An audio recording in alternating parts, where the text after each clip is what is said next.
Hello friends and welcome back to the Tech Legend channel. So friends, today I will talk about OneXPlayer M1 Ultra Compact Mini PC. So friend, OneXPlayer is introduced a pocket size Intel Core Ultra 9 185H Mini PC.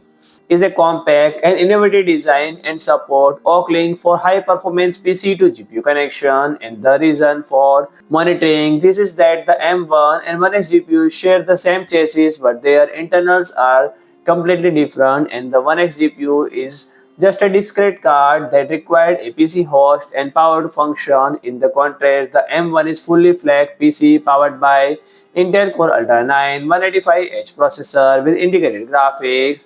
This means the M1 can operate independently without need any external GPU, and in the words does not need to external GPU for things like gaming.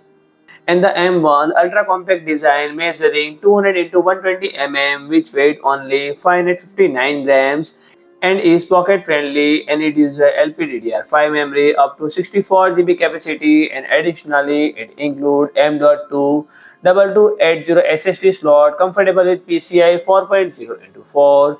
So friend, if you like my video, please do like, share and comment, and don't forget to subscribe my channel and press the bell icon.